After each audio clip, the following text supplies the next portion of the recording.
still looking at stats and probability number 5, analyzing scatter plots. We're going to move on to learning target 4, which is I can determine the equation and intercept of the slope and y-intercept based on the line of best fit. So in other words, we're going to take that line of best fit that you made from learning target 3, and we're going to find the equation that represents that line of best fit. So 3 steps when writing equations of lines of best fit or the trend line. So your first step is choose any 2 points on the trend line, and the key here is on the trend line. If I cannot stress that enough, you can't pick 2 data points that are not on the trend line. And then set it up as a ratio of rise over run, or I'm going to add to this, you can do your equation format to find your slope, y2 minus y1 over x2 minus x1, to find the slope of the line. So again, this is really important, is find 2 points that are on the line, on that trend line. If there's not actual data points, you're just going to make some, and then you're going to find the slope first. So step 1. Step 2 is to look at the y-intercept, and I'm actually going to cross it out. We're going to solve to find the y-intercept. I don't like just guessing where it crosses. We're going to actually use algebra to solve it. And the third thing is then just to make the equation. So remember, it's y equals m, the slope x plus b. So let's look at our first example. So I already drew in that line for you, a best fit. So we all have the same line of best fit. And now what I'm going to do is find 2 points on the line. So if you notice, none of the data points look exactly perfect. They don't go through the line of best fit exactly, or I should say the line of best fit doesn't go through that point. So I'm just kind of glance. It almost looks like 50, but I'm not quite sure. But I do like this point right here. That looks like it crosses nicely. And I always put an X, so I don't get that confused with an actual data point. These are just points to help me find the line. And then if I go a little further here, I do like this one up at top. Okay, so remember, step 1 is find the slope. So you can do that with rise over run, and I have no problem with that. So if we do rise over run on this, so we're going to go up, it looks like, to there. So there's your rise, and there's your run. So rise over run. Now be sure when you count points, you can't say that's 3. You got to count how much it's worth. So if you look down here quick, it looks like each box is worth 10 on the y-axis. So 10, 20, 30. And on the x, it looks like each box is going to be worth 5. So 5, 10, 15, 20, 25. So it's 30 over 25. And if I divide that by 5 to reduce it, 30 divided by 5 is 6. 25 divided by 5 is that 5. So the slope is found. I'll show you the other way on the other example. So again, rise over run helps you with your slope. Number 2 is to find the y-intercept. And again, I'm not going to let you just look at the graph and guess, which I can see is approximately 50, but it actually looks a little lower than 50. So we are going to pick a point on the graph. So we'll pick this first one. So it looks like it's 10, 60, and we're going to use that to find our y-intercept. So you're going to start with the equation format, which is y equals mx plus b. You're going to use the y that we just found, which is 60. You're going to use the slope that you found in step 1, which is 6/5, and you're going to use the x, which is 10, and then plus b, because that's what we're looking for, that unknown b. So if you take 6/5 times 10, that would be 12.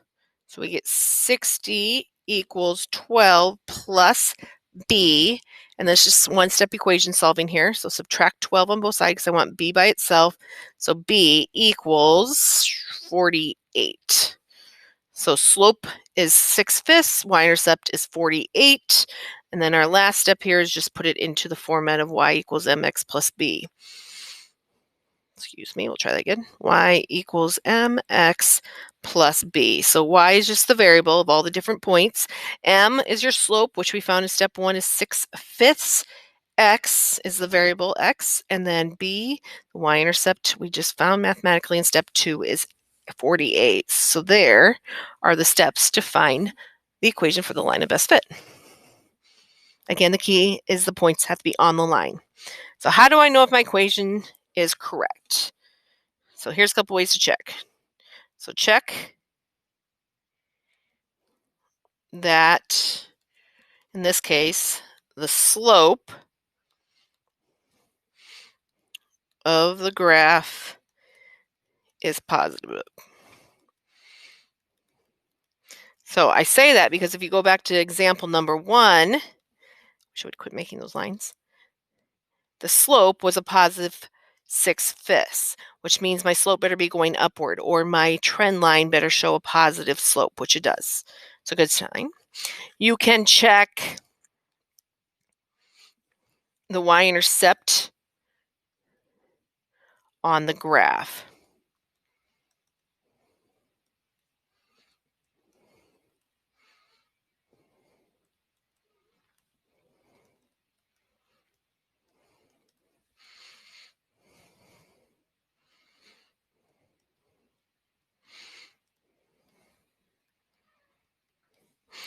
Is approximately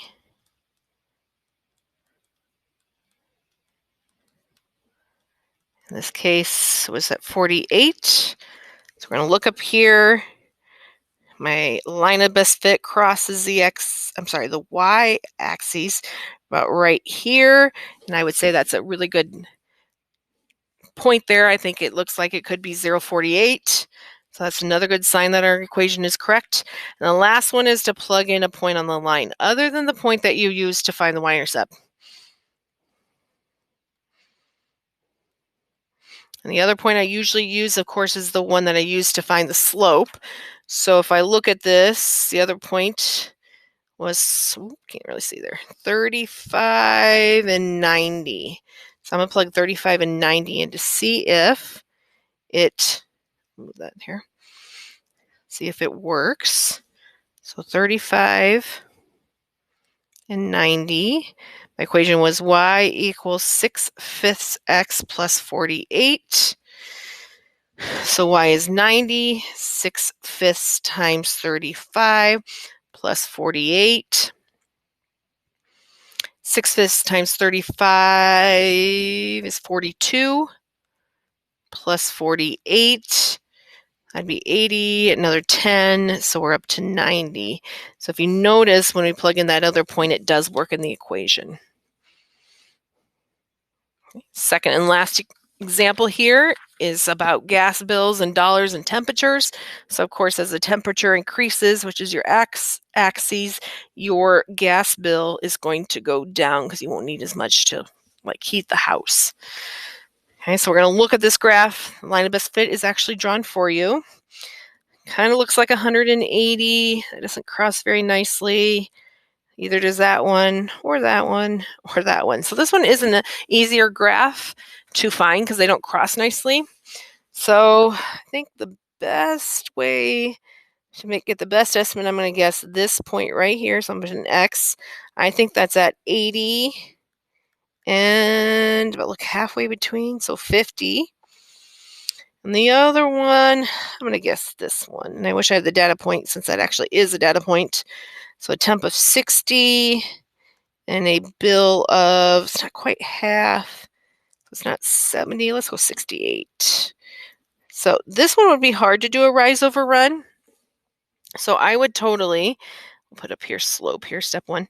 I would totally use my y1, y2 idea. So this would be x1, y1, x2, y2. So remember the equation is y2 minus y1 over x2 minus x1. So y2 is 50 minus y1, which is 68. We're going to put that over x2, which is 80, minus x1, which is 60. So 50 minus 68 is negative 15. I'm sorry, that'd be negative 18 over, that'd be 20. If I divide top and bottom by 2, that'd be negative 9 over 10. So I'm getting my slope to be negative 9/10.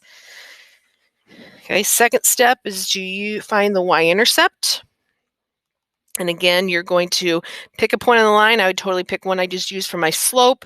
I always like just to pick the first one here. So y equals mx plus b. I know a y value, which in this case is going to be 68. I just found the slope to be negative 9/10. The x of that point is 60. And I'm going to add b, which I'm not sure what the y-intercept. I know it's close to 120. So negative 9/10 times 60 is negative 54. Add the y-intercept, 68. One-step equation here to solve. Add 54 to both sides.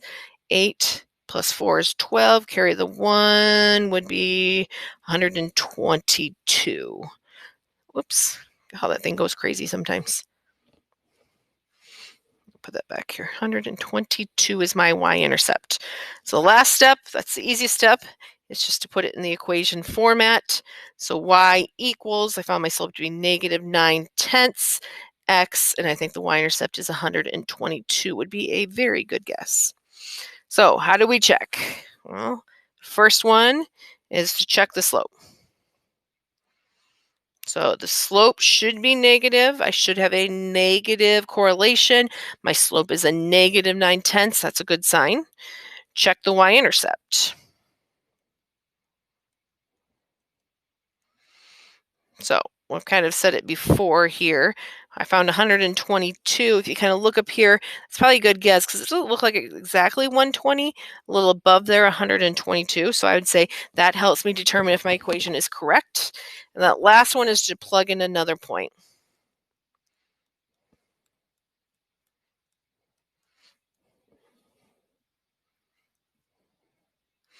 Ooh, let me write that word again so people can read it. Plug in another point on the line. I know there's a lot of data points to look at, but you got to pick one that's on the line. So since I picked the 60 and 68 to do my first one, I'm going to go with the 80 and 50. Extend this here. So we'll go 80, 50. So in my equation again was y equals negative 9/10 x plus 122. So the y in this case would be 50 equals negative 9/10 times 80, and then add the 122. So 50 equals, that is negative 72. Add 122 to that, which would make it a positive 50. So my other point works in that equation, which helps me determine if my equation is correct. So again, find the slope first, find the y-intercept, then make the equation. But the most important part is to pick 2 points on the line of best fit.